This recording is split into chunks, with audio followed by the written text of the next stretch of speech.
whenever some agitation starts or whenever some protest is happening, how the binaries are created, what is violence and what is non-violence.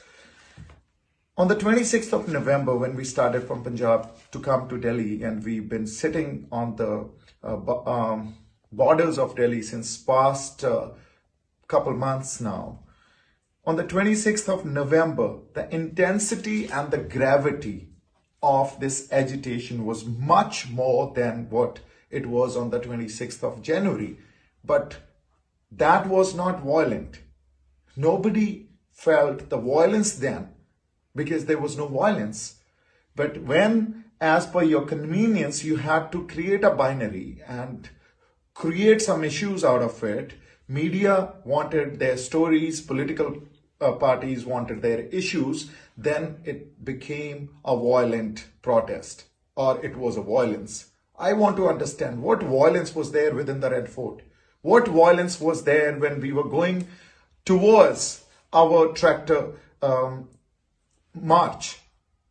Who finalized the roadmap?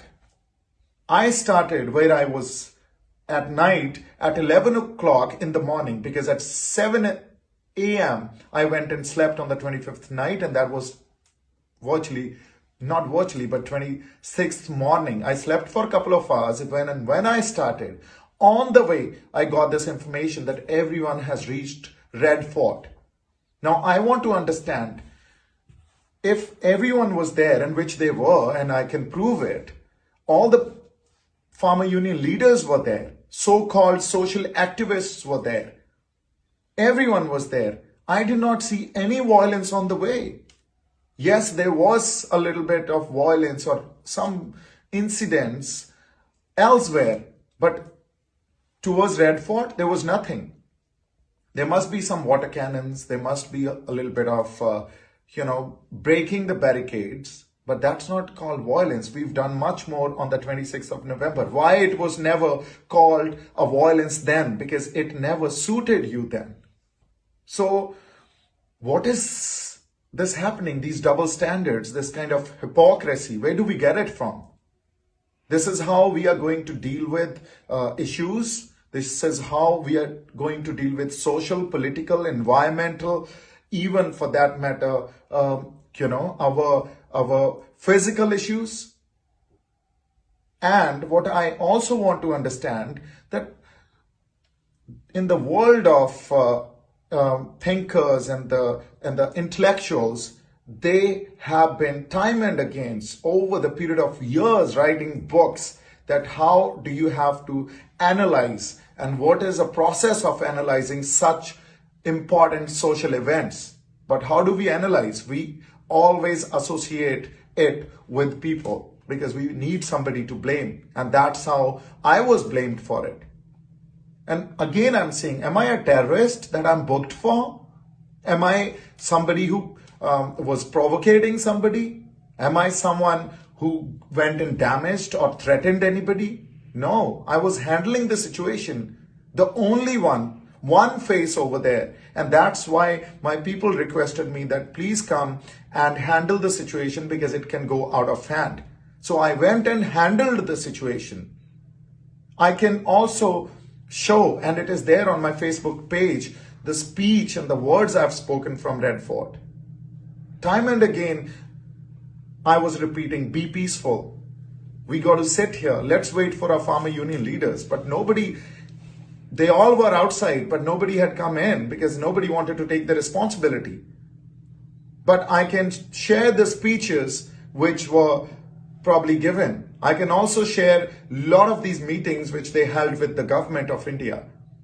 I don't know what is going on. I was not part of those meetings. So please question either the establishment or the farmer union leaders.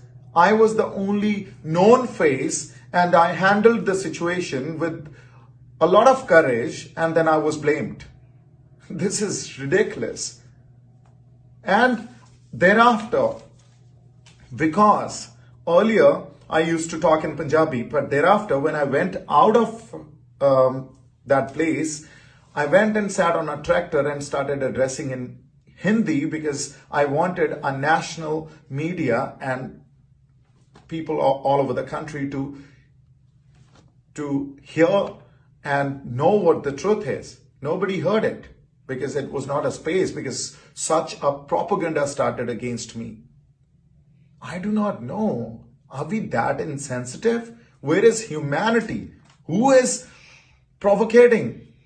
And why are you guys putting blames in terms of that, look, this guy is a radical or he is a terrorist?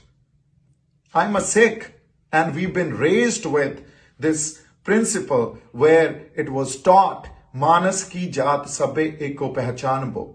Recognize the entire human race as one. This is universal. This is not radical. We were taught Guru Nanak Dev Ji's principle, saying Sarbat da Pala.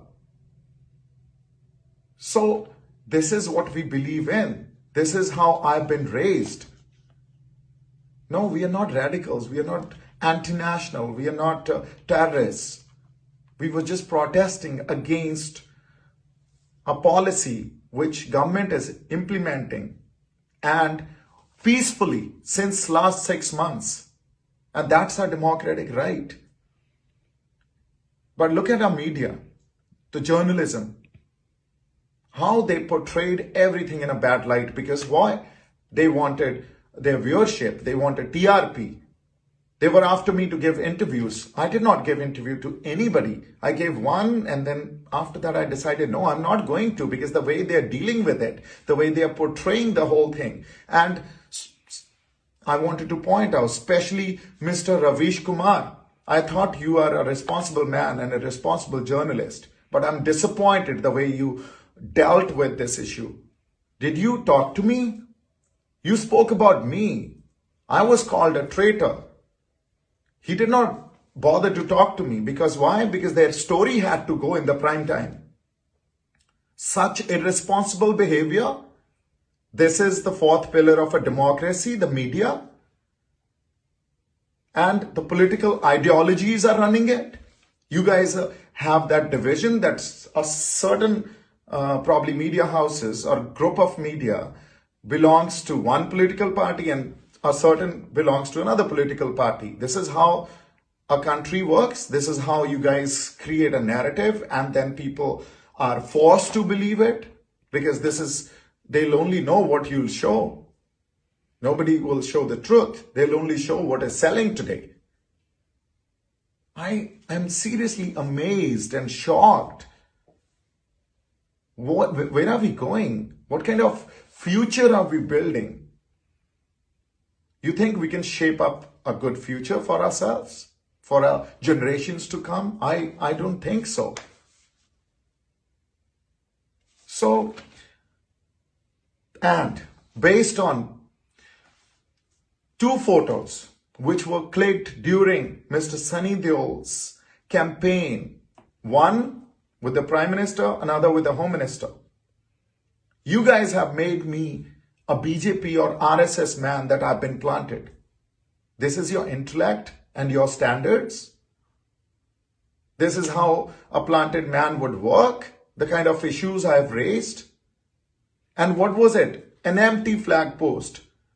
I am a citizen of this country. Red Fort belongs to me as well, as much as it belongs to you. And I, being a citizen of this country and a person who was known, a person who probably people would listen a little bit, went over there and handled the situation. Before me, the entire process already started, that our people saw an empty flag post. All what they have done, they've put Nishan Saab and farmer's flag over there. And the national flag was already there. Nobody touched it. Nobody disrespected it. But how it was all portrayed, that we are actually there to disrespect the national flag. We are there causing violence. We are threatening the cops. On the contrary, those cops were thanking me because I was the one who was handling the situation with them. Nobody wanted to know the truth. Nobody knew the truth. Can we be more responsible? Can we be more accountable, more compassionate, more caring towards one another? Can we stop dealing with issues like this with such insensitive, behavior? I think it's time for us to change. I've been running away from cops. Why? See my track record. I was a law student, became a lawyer, started practicing, practiced in Bombay High Court, practiced in Supreme Court with so-called every name, Mr. Salve to Mukul Rohtgi to Aryama Sundaram to Mr. U.V. Lalit to Mr. Lot of others. I went and briefed all of them. And today, where am I sitting? In some Haryana village, in some kotha, with a family which is staying in the farms, and I'm on the roads running away from cops. And what have I done? That I raised these issues. I pointed out certain atrocities in the system. The kind of suppression and repression is there in the system. I really request you guys to think about it. That's all. I just wanted to share a little bit. And then, during lockdown, when we had COVID-19 situation, you guys, lot of these guys would look at Nishan Sahib and they would go towards it because there was a Gurdwara Sahib where langar was getting served. Then you did not have a problem from that Nishan Sahib. When our army goes and fights the Chinese at the border, they carry Nishan Sahib, then you don't have a problem. But when we are asking for our rights and Nishan Sahib, farmer's flag, our Indian flag is there, all three spirits are fighting this together, then you think it's religious? No, it's not religious. It's a way of life. It's that diversity which we have in this country, and we call it unity in diversity. Kindly do not tolerate diversity. Accept it. Acceptance is more important than tolerance. Tolerance portrays arrogance. We really need to think about these issues. We really have to be a good human beings and believe in humanity rather than getting divided and saying that, oh, so-and-so is a hardliner, or he's a terrorist, or he's a Khalistani, or so-and-so. You guys take care. Thank you so much. So the next point which I really want to discuss is how the binaries are created.